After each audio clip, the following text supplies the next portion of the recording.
Hello दोस्तों, students पंच पे आप सभी का बहुत बहुत स्वागत है। तो सभी दोस्तों को राधे राधे, मेरा प्यार भरा नमस्कार। आशा है आप सब बहुत अच्छे होंगे, मैं भी बहुत अच्छी हूँ। तो हम पढ़ रहे थे अव्यय, तो हमने अव्यय पूरा कर लिया था। आज हम पढ़ेंगे हिंदी में निपात किसे कहते हैं, यानी निपात क्या होते हैं। तो चलिए देखते हैं। तो निपात क्या होते हैं। निपात का प्रयोग अवयवों के लिए होता है, लेकिन ये शुद्ध अवयव नहीं होते। इनका कोई लिंग वचन नहीं होता। निपातों का प्रयोग निश्चित शब्द समूह या पूरे वाक्य को अन्य यानी अतिरिक्त भावार्थ प्रदान करने के लिए होता है। निपात सहायक शब्द होते हुए भी वाक्य के अंग नहीं होते, पर वाक्य में इनके प्रयोग से उस वाक्य का समग्र अर्थ प्रभावित होता है। यानी सामान्य अर्थ में हम समझ सकते हैं या कि निपात का प्रयोग जो होता है वो अव्ययों के लिए होता है, लेकिन ये शुद्ध नहीं होते। यानी निपात शुद्ध शब्द नहीं होते हैं और इनका कोई लिंग वचन भी नहीं होता। और निपातों का प्रयोग निश्चित शब्द या शब्द समूह या पूरे वाक्य को अन्य यानी अतिरिक्त भावार्थ प्रदान करने के लिए होता है। निपात सहायक शब्द होते हुए भी वाक्य के अंग नहीं होते, किंतु वाक्य में इनके प्रयोग से उस वाक्य का अर्थ प्रभावित होता है। और निपात के प्रकार देखेंगे। निपात 9 प्रकार के होते हैं। अब ये 9 टाइप कौन से होते हैं उसे देखेंगे हम।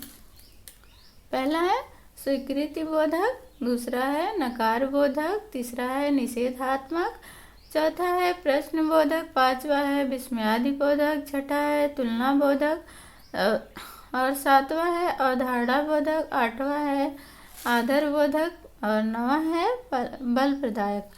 स्वीकृत बोधक क्या होते हैं, यानी जो स्वीकृत का भाव प्रदान करते हैं उससे स्वीकृत बोधक निपात कहते हैं। जैसे हाँ, जी हाँ। दूसरा है नकार बोधक, जिसमें नहीं का भाव आता है, जैसे जी नहीं। और तीसरा है निषेधात्मक, यानी मना करना, निषेध करना, जिसमें मत। और चौथा है प्रश्न बोधक, जिसमें प्रश्न करने का बोध हो, जैसे क्या, कौन, कहाँ, यह सब प्रश्न बोधक है।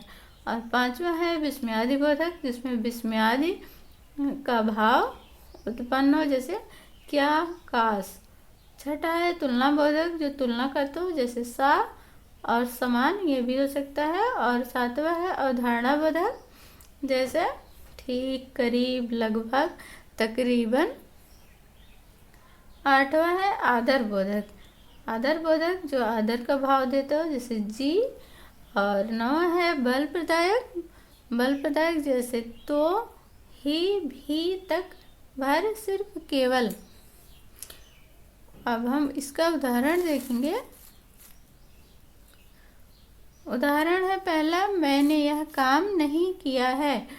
तो इसका अर्थ है इसमें नहीं जो है यह निपात है, यानी यह नकार बोधक है कि मैंने यह काम नहीं किया है। तो यह वाक्य को बल प्रदान कर रहा है कि मैंने यह काम नहीं किया है, किसी और ने किया है। और दूसरा है गीता ने ही मुझे मारा। तो यहाँ पे ही है, यह बल प्रदायक है। तो गीता ने ही मुझे मारा, यानी गीता ने ही मुझे मारा था, किसी और ने नहीं मारा था। इसका यह भावार्थ निकलेगा। तीसरा है मुझे यहाँ आए करीब 15 दिन हो गए हैं। तो करीब यह है, यह बल प्रदान कर रहा है वाक्य को, यानी मुझे यहाँ आए करीब, यानी लगभग भी कह सकते हैं, 15 दिन हो गए हैं। तो यह अवधारणा बोधक है, करीब। और चौथा है यह काम मैं भी नहीं कर सकता था, यानी यहाँ पे भी है, यह भी बल प्रदायक है। यह काम मैं भी नहीं कर सकता था, यानी यह काम मैं भी नहीं कर सकता था। पांचवा है तुमने यह क्या कर दिया। तो यह प्रश्न बोधक है, प्रश्न बोधक निपात कि तुमने यह क्या कर दिया। छठा है सीता सिर्फ तुम जा सकती हो, यानी सीता सिर्फ तुम जा सकती हो और कोई नहीं जा सकता है, यह बल प्रदायक है। तो दोस्तों हमने आज देखा निपात। निपात किसे कहते हैं, निपात की परिभाषा देखी, निपात के प्रकार देखे। निपात 9 प्रकार के होते हैं। हमने 9 टाइप पूरा देखे कि कौन कौन से प्रकार होते हैं और उदाहरण देखा। उदाहरण से अच्छे से समझ में आया होगा।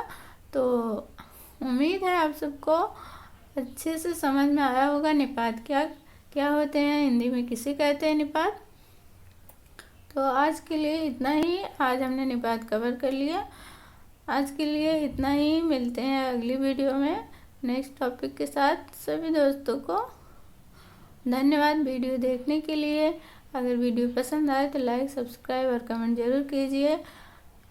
तो राधे राधे मिलते हैं नेक्स्ट वीडियो में।